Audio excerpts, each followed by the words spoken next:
Primeira carta de Pedro, capítulo 2, versos 18 a 25. Leiamos todos a uma só voz. Servos, sede submissos com todo temor ao vosso Senhor, não somente se for bom e cordato, mas também ao perverso. Isto é grato que alguém suporte tristezas, sofrendo injustamente, por motivo de sua consciência para com Deus. Pois que glória há, se pecando e sendo esbofeteados por isso, o suportais com paciência. Se, entretanto, quando praticais o bem, sois igualmente afligidos e o suportais com paciência, isto é grato a Deus.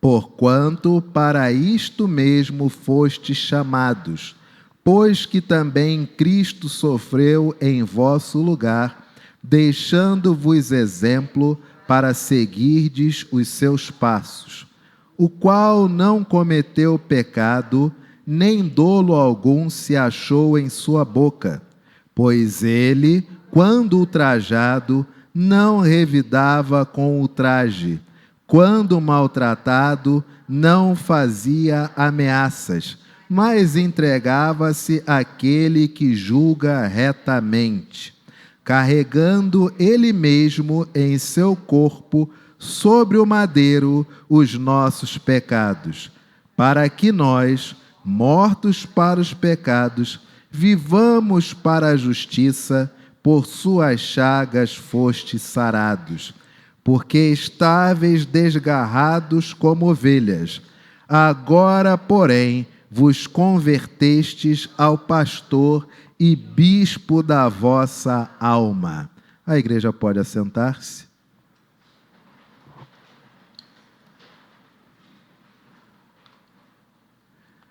Quando você faz seminário, e você, principalmente, mais por uma questão de contato, você tem mais intimidade com aqueles que são internos junto com você, quando você estuda no seminário, no internato, você conhece muita gente, você conhece muitas pessoas.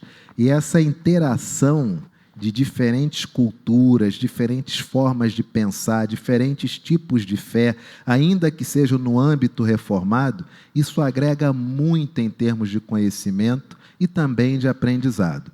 E lá no seminário de Campinas tinham várias máximas. Uma delas era a seguinte: todo seminarista, durante os 4 anos de curso, se fosse manhã, ou 5 anos, se fosse o noturno, todo seminarista, durante o período que estiver no seminário, vai tomar pelo menos uma volta, um prejuízo ou um golpe da vida irreparável. E todos nós, calouros, quando chegamos, achamos que isso era só uma anedota. 4 anos, cada um de nós assistia um ao outro nas suas batalhas pessoais, quer fosse de saúde, financeiro, relacional, emprego, desemprego, família, notas e etc. Infelizmente, no nosso 2º ano, nós tivemos o falecimento de uma esposa de um colega nosso de sala. E foi uma sensação horrível, terrível, e serviu para nós de lição, porque nós éramos do lado de fora da casa desse nosso colega, todo o seminário foi lá à noite, quando ela faleceu, nós éramos cerca de 80 homens do lado de fora, cada um pensando no que falar, para consolar o nosso irmão. Mas, de repente, a multidão vai diminuindo o tom de voz. Nós que éramos da sala estávamos mais próximos da entrada, e quando eu olho para ver por que estavam diminuindo as vozes, era o diretor do seminário que estava chegando, pediu licença a nós e entrou. E isso nos serviu de lição também. Muitas lições a gente aprende observando. E dentro desse contexto de cada um tomar uma pancada em alguma área no seminário, eu dizia, né, é só você ficar esperto que não dá nada. Lá vou eu, no meu início do 3º ano, recebo uma daquelas pancadas da vida dolorosas, terríveis, que você acha irreparável, onde todas as pessoas que me ouviam diziam: você tem que correr atrás do seu prejuízo. Isso que fizeram com você não pode ficar assim. Tem que haver reparação. E aquilo me dava tanto nos nervos, me modificou, me alterou tanto, que quando eu cheguei nas minhas férias de julho daquele ano de 2001, que eu comentei com um amigo o que havia acontecido, ele simplesmente morava lá em Saracuruna. Ele simplesmente disse para mim: amanhã eu estou aí na sua casa, a gente conversa. Todo mundo com seus 21, 22 anos. No dia seguinte ele chega e diz: posso dar uma olhada na sua casa? Eu falei: bom dia, posso dar uma olhada na sua casa? Depois não. Foi, olhou tudo, voltou. Ah, que bom que não tem ninguém aqui. Eu refleti sobre o que você falou ontem. E Anderson, eu só preciso que você esteja próximo do reverendo Guilhermino nos próximos 15 dias das suas férias. Falei: eu? Eu vou colar no reverendo Guilhermino para quê? Até o reverendo vai estranhar. Não, porque o que você me falou foi muito grave, eu já identifiquei o que foi, quem foi, está tudo certo.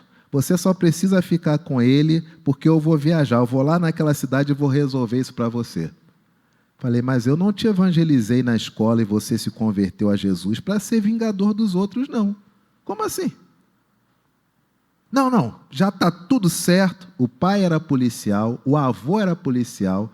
Durante o período que eu estava no seminário, esse meu amigo descobriu que tinha veia para ser polícia. É só ele que não tinha percebido ainda. E estava lá em casa dizendo o seguinte: meu pai me deixa usar ele, mas eu não vou levar, vou comprar lá, eu vou resolver isso. E eu ouvindo aquela coisa, mas ao mesmo tempo pensando: mas o que fizeram comigo também. E aí você se deixa ouvir, se deixa levar. E eu falei com ele: senta. Senta. E ele sentou. Eu falei: fulano, tudo que você descreveu do que fizeram comigo é fato. Só tem uma coisa: quem fez isso comigo, eu honestamente, eu não sei se ele é ungido do Senhor. Não sei. Então eu não posso falar por ele, eu posso falar por mim. Eu me entendo como alguém que Deus chamou para a obra. Agora, se ele for e você intentar o mal contra ele, você tem noção do que vai acontecer contigo? Nós não sabemos se ele é, mas eu sei pela fé que eu sou. Então deixa esse prejuízo, está na minha conta, e o problema é dele com Deus. Não vamos carregar isso não. Deixa para lá. Anderson, isso não dá para deixar para lá. Dá sim, eu já deixei. E tu não está sofrendo? Chorando direto. Mas o choro é um problema meu, não tem nada a ver com ele. E a vida passou, e a vida passou, e passou, e 20 e poucos anos depois, começam a chegar as informações daquele período que eu nem tinha mais acesso, nem me lembrava mais, não estava mais nem aí. E quando algumas pessoas disseram: você viu, Anderson, justiça foi feita. Qual justiça? Ciclano, Beltrano se deram mal. Isso não é justiça para ninguém. Que justiça é essa onde o outro se estatela e eu bato no peito dizendo que foi feita justiça? Isso não existe. Quero que os outros sejam sempre melhores, mais felizes, com mais saúde, mais bonitos, mais ricos, com mais filhos do que eu. Que justiça é essa onde o outro se lasca e eu bato no peito dizendo: eu estava certo? Eu quero estar certo.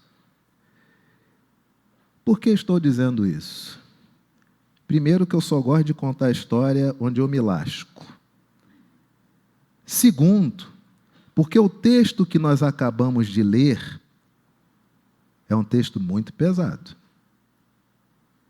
De tal modo que em 10 minutos de introdução, e agora vem o texto propriamente dito, eu espero que o seu coração esteja preparado, depois dessa história curtinha, para compreender o que diz esse texto. O texto da primeira carta de Pedro, capítulo 2, verso 18, ele começa assim: servos, sede o quê? E os meus direitos?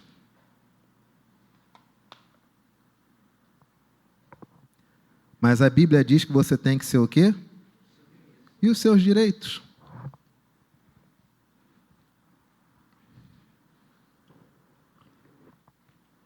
Está vendo como é que a gente já engasga no início do primeiro versículo? Servos, sede submissos, com todo temor ao vosso... Com S maiúsculo? A Bíblia diz que eu tenho que ser submisso a algum homem ou alguma mulher? Não somente se for bom mas também ao... Você vê a quantidade de vozes que já foram diminuindo, presbítero? Você vê? Esse texto é pesado. Não somente se for bom e cordato, mas também ao... E aqui, só um parêntese. Para você que entende, e é um direito seu entender isso, para você que entende que a igreja tem que ter um posicionamento em relação à política, que a igreja tem que se posicionar, que a igreja CNPJ tem que ter um posicionamento. Quando quem vota é só CPF, perfeito. Vou lhe fazer uma pergunta. Eu já fiz uma vez, eu vou ampliar essa pergunta e eu gostaria que você me desse a resposta. Paulo, ele escreve a quais igrejas? Corinto. Quais cidades? Corinto, não é isso? Galácia, Éfeso, Filipo, Colossos e Tessalônica. É o que nós temos na Bíblia, não é isso? Perfeito. Você sabia que todas essas cidades eram colônias de Roma e a maioria tinham bases militares? Sabia disso? Com essa informação, eu quero perguntar a você, porque eu sou pastor presbiteriano. A única regra de fé e de prática na minha vida tem que ser o quê? A Bíblia. Com base nessa informação, eu quero perguntar a você, qual foi o momento onde o apóstolo Paulo exortou alguma dessas igrejas, embora todas fossem cidades colônias de Roma? Cidade colônia significa dizer que você tinha amplo movimento de militares e aposentados militares. E eram colônias não apenas de exploração, mas principalmente de sobrevivência. Eram pessoas que estavam ali para morar ali, não era para explorar minério. Eu quero que você me traga, tá? Pode perguntar para o seu doutor de teologia no YouTube, para o seu... Pode perguntar para ele. Qual foi o versículo, versículo, não é nem capítulo, onde o apóstolo Paulo fala de forma clara que aqueles indivíduos judeus que faziam parte dessas igrejas, mas principalmente os gentios, romanos, helenistas, deviam levantar-se contra qualquer decreto, qualquer evangelion que viesse do imperador. Se as bases eram militares, estavam na cidade. Você tem um versículo que mostra Paulo dizendo, desculpe, o imperador romano, ele não se achava Deus, ele tinha certeza que ele era o quê? Ele tinha certeza que era Deus, não é isso? E você tem algum versículo onde Paulo começa a exortar a igreja de que em relação à questão política, de que Israel, Jerusalém, está sitiada sob domínio romano, aquilo não é a vontade de Deus, e que eles devem libertar-se, que eles devem fazer uma insurreição, que eles devem juntar os militares que ali são convertidos, derrubar aquele Estado. Você tem esse versículo? Então, como é que a igreja tem que se envolver em política, gente? Me responde. Com base na Bíblia.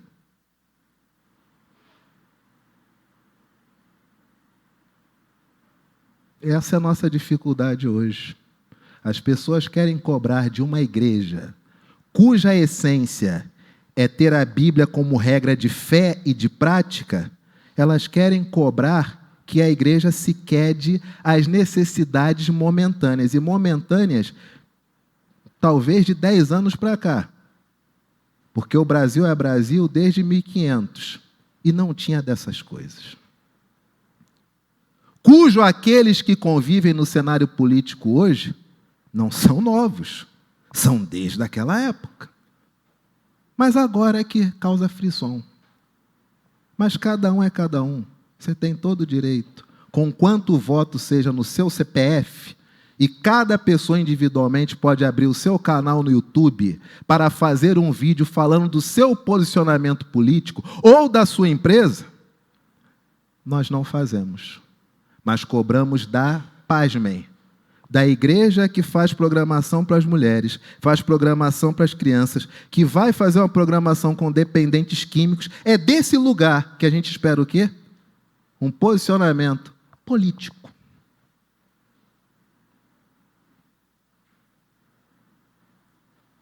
Pergunte para o seu guru, para o seu avatar, para o seu medalhão no YouTube, que é um pastor, ou professor, ou professora, conhecidíssimo, renomado, que tem milhares de seguidores, mas todo sermão que ele faz, ele bota no canal dele, não fica no canal da igreja que o recebeu. Para o dinheiro em dólar ir na conta dele, não ir para a conta da igreja, que sustenta idosos, idosas, viúvas, sustenta trabalhos com dependentes químicos. Por que esse dinheiro não vai para a conta da igreja? Tem que ir para o canal dele como CPF.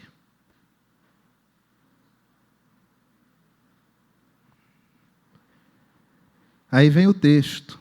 Pastor, isso foi um desabafo pessoal? Não tem nada de pessoal. Estou falando do CNPJ e PT. Olha aqui, ó. Servos, sede o quê? Com todo temor ao vosso... Aliás, vamos ampliar a questão. Eu falo de Paulo porque Paulo escreveu para Corinto, Galácia, Éfeso, Filipe, Colossos e Tessalônica.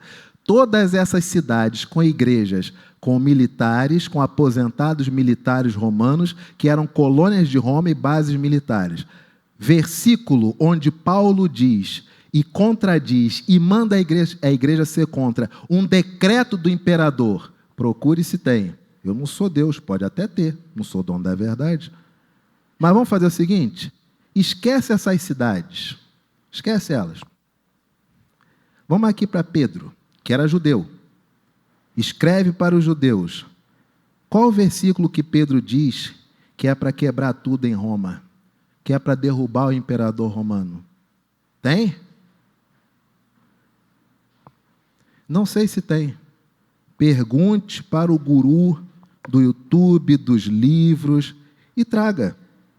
Tudo para nós é aprendizado se estiver na palavra de Deus. O que eu tenho aqui é uma primeira carta de Pedro 2, verso 18, dizendo o seguinte: sede submissos com todo temor ao vosso, não somente se for...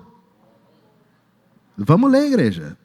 Vamos ler. Não somente se for mas também a quem? E comportamento. Por que Pedro diz que eu devo ter esse comportamento acima? Versículo 19. Porque isto é o quê? Ixi. Que alguém faça o quê? E minha dopamina? E minha serotonina? E meu ômega 3? Minha bananinha? Como é que eu vivo? A Bíblia está dizendo que eu tenho que... Isso é uma coisa grata, que alguém suporte o quê? Tristezas. Sofrendo de que forma? E os meus direitos? Por motivo da sua consciência para... agora eu entendi o versículo. Não tem nada a ver com o que eu estava pensando.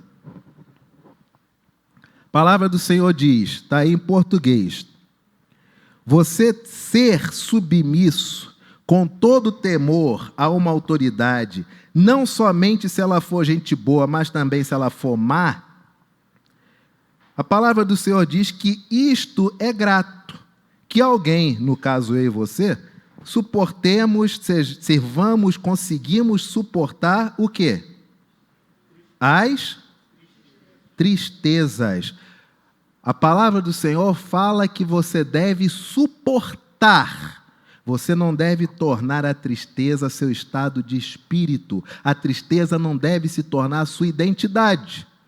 Dificuldade para nós hoje? Fulano quer você. Eu sou o eterno que foi largado ou que fui largada no altar. Eu sou aquele cujos pais o casamento não deram certo. Meu Deus, coisa triste.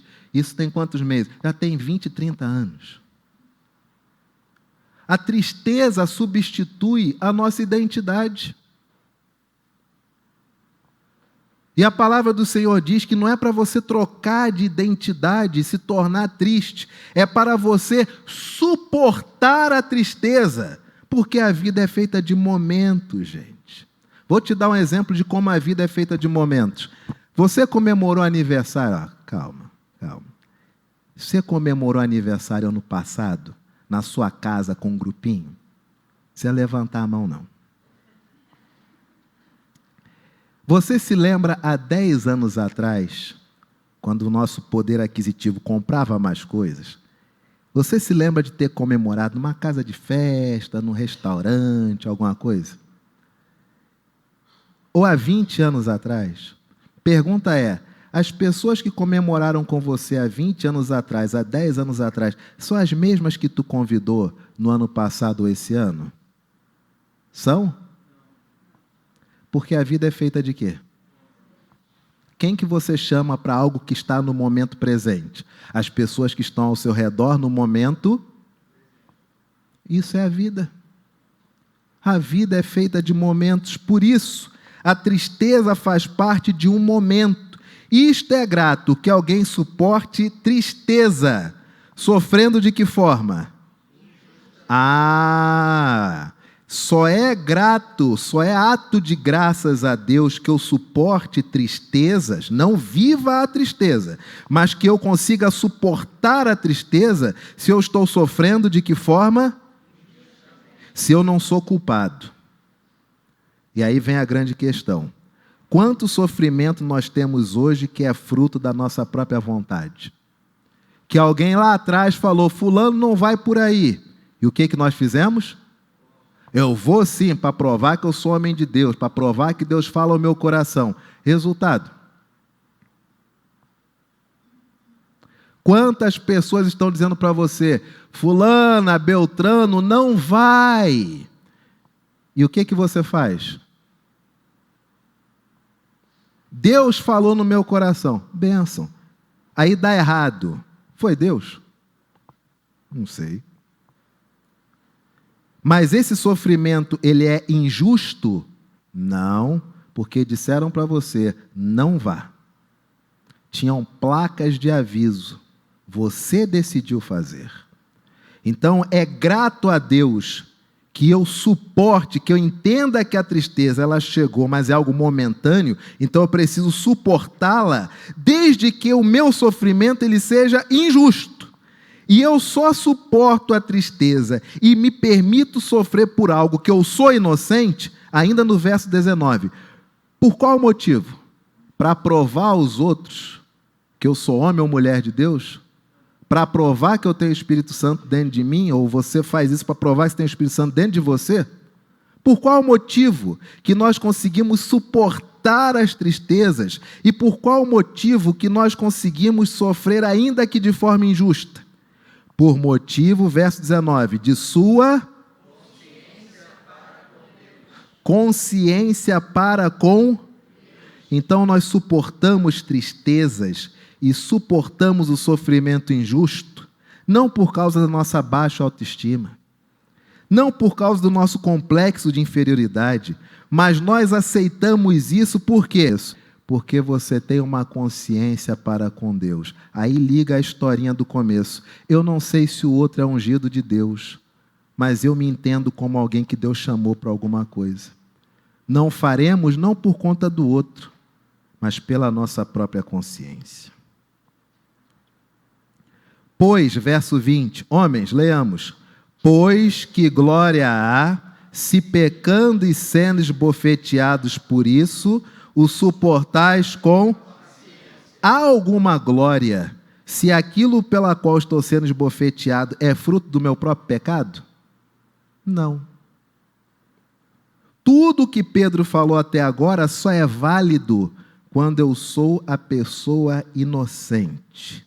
Se entretanto, mulheres, quando praticais o bem, sois igualmente afligidos, e o suportai com...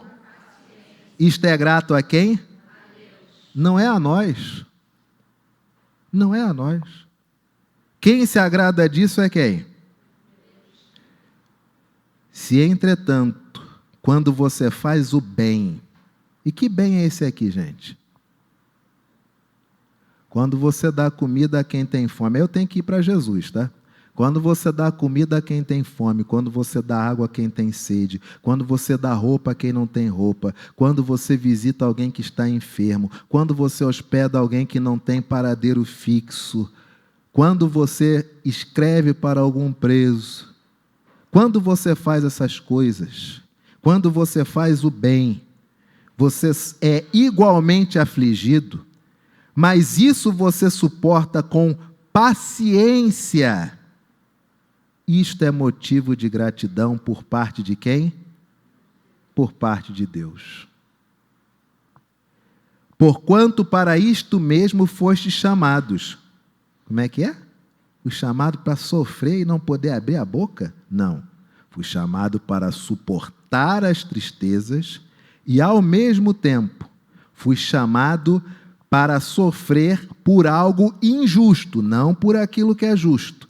E eu entendo esse chamado por causa da minha consciência para com Deus. Porquanto para isto mesmo fostes chamados, pois também Cristo sofreu em vosso lugar, deixando-vos exemplo para seguirdes os seus... Mulheres, verso 22.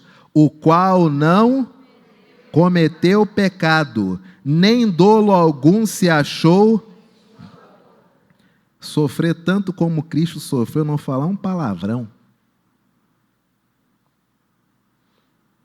Sem ser agressivo no Twitter. Sem quebrar tabu no Instagram. Não cometeu pecado. E até falar o que poderia, também resolveu não falar. Pois ele... Quando ultrajado, verso 23, não revidava com... Mas Jesus revidava?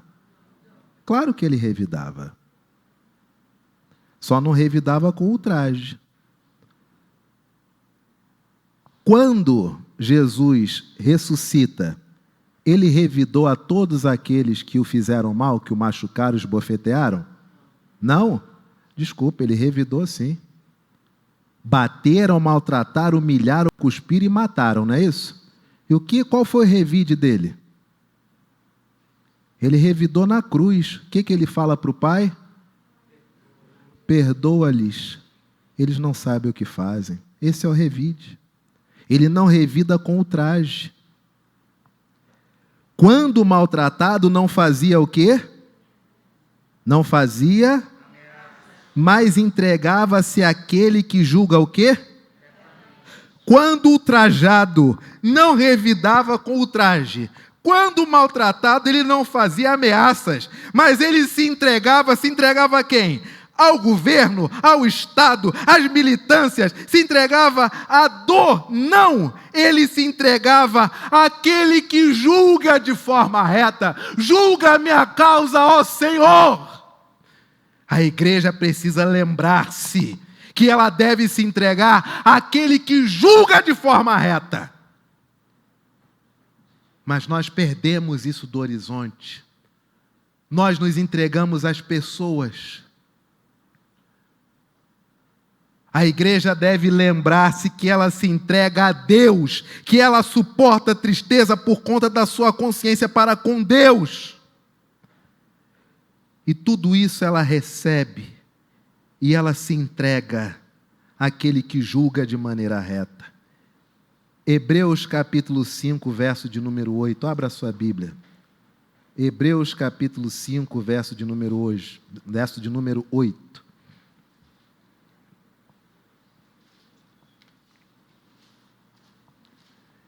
Hebreus capítulo 5, verso de número 8. Tendo 7:8, ele, Jesus, nos dias da sua carne, tendo oferecido, de que forma? Com forte clamor e lágrimas, ofereceu o quê? Orações e súplicas a quem? A quem o podia livrar da morte. E tendo sido ouvido por causa da sua piedade, ele podia livrar-se da morte? Ele podia? É claro que ele podia. Mas ele entregou esta causa a quem? Ao Pai. E a Bíblia diz que ele não apenas entregou tudo isso, mas ele foi ouvido por causa da sua piedade, pelo seu caráter de estar sempre orando. E ele orou em todo o tempo, e algumas orações foram compiladas naquele momento tão crucial. E tendo sido ouvido por causa da sua piedade, embora sendo com F maiúsculo, embora sendo filho, vírgula, aprendeu a... De que forma? Pelas coisas que... Qual é a melhor parte de ser avô e avó? Qual que é a melhor parte de ser vovô e vovó? É a gente dizer para os nossos filhos, olhar para os netos, os filhos ouvem se quiserem ouvir, mas a gente diz para os nossos netos o quê? Na casa de vovô, na casa de vovó, pode o quê? Pode tudo. Não é essa a graça de ser vô e vó? Na casa de vovó, pode tudo. Qual é o ônus para nós, os pais, quando temos que criar um bebezinho? É dizer o quê? Não, neném, não. Aí neném faz besteira. Aí você vai e corrige neném. Neném fica chateado porque foi corrigido. O que neném faz? Chora, faz xixi, faz cocô, faz o combo.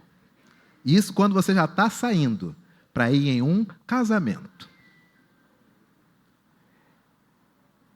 Deu a ser obediente por tudo aquilo que ele o quê? Porque o sofrimento vem sobre nós. Porque se ele não vier, queridos, a gente não aprende a obedecer. Quantas vezes você se achou Deus quando estava cheio de dinheiro?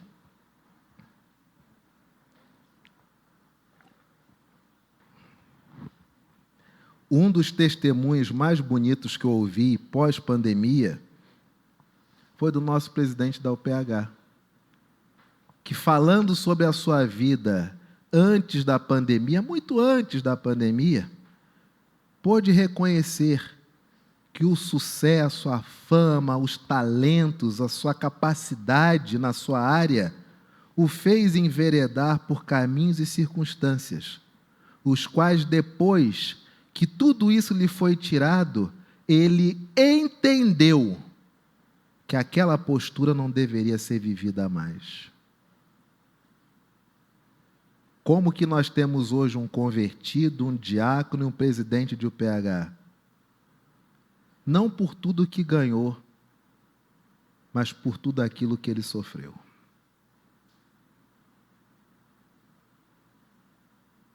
Dificuldade nossa? Nós estamos viciados em dopamina e serotonina.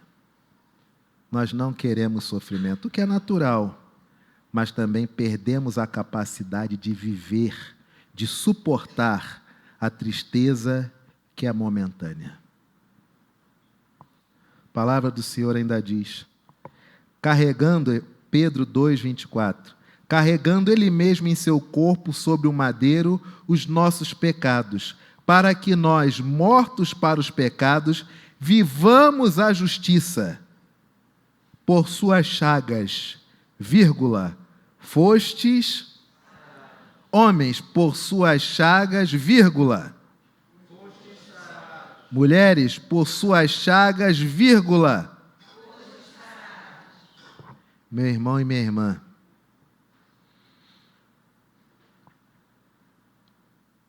tudo aquilo que nos traz dor, na cruz, já foi solucionado.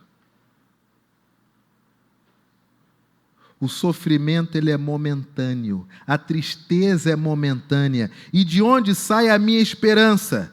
Porque pelo sofrimento de Cristo, pela morte de Cristo, é no evento Cristo que eu sou o quê? Que eu sou sarado, eu sou curado. Eu não sou sarado, eu não sou curado quando o remédio apenas chega, quando as circunstâncias se abrem. O meu processo de cura se dá quando eu reconheço que aquilo que eu estou vivendo, Cristo já carregou sobre ele e disse: dê para mim.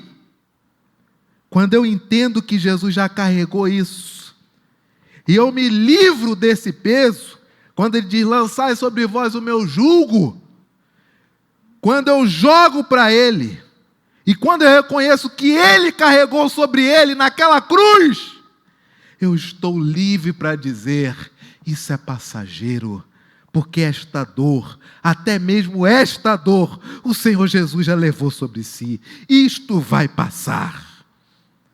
Você já tem a cura, então, por favor, não ame mais a doença.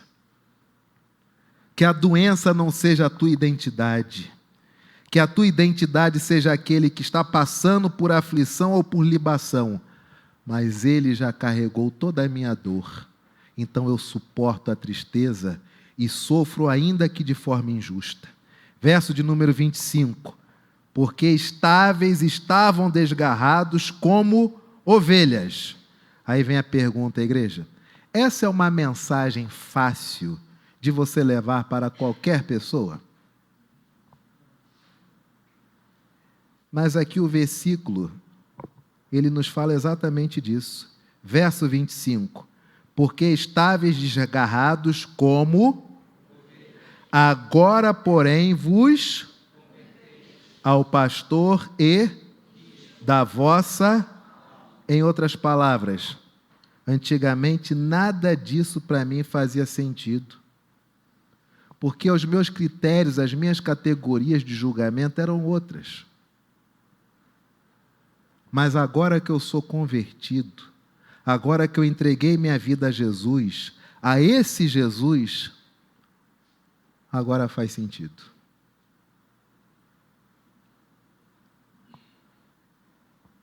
Em um ano, nós terminamos, no próximo domingo, as celebrações dos nossos 58 anos. Em um ano a nossa vida mudou muito, não é verdade? Em um ano, gente muito querida veio a falecer. Pessoas que nunca achamos que iríamos conhecer, nasceram. Em um ano, nossos relacionamentos foram provados. Uns permaneceram, outros acabaram. Em um ano, nossa saúde que estava no topo decaiu. Mas em um ano, para aqueles cuja saúde estava lá embaixo, a saúde ascendeu, subiu. Em um ano, talvez você tenha perdido muitos amigos e recuperado em um ano. Em um ano, talvez você tenha perdido muitos amigos. Em um ano, muita coisa aconteceu, mas louvado seja Deus, porque todo ano passa e chegam-se novos anos. Quero convidar para vir à frente para nós orarmos você, que ao ouvir essa palavra entende que essa é uma palavra que só pode ser compreendida pelo Espírito, aqueles que se converteram ao Senhor, e que você hoje entende para si que você não é a doença, que você não é a tristeza, que você suporta a tristeza, e ainda que sofra, mas você sofre de forma injusta, pelo motivo da sua consciência para com Deus, porque você sabe que aquele que é fiel e justo, para te livrar, para te perdoar, ele já carregou sobre ele toda essa circunstância adversa, terrível que se encontra na sua vida. Se você tem essa consciência e quer orar, vem aqui à frente, vamos orar.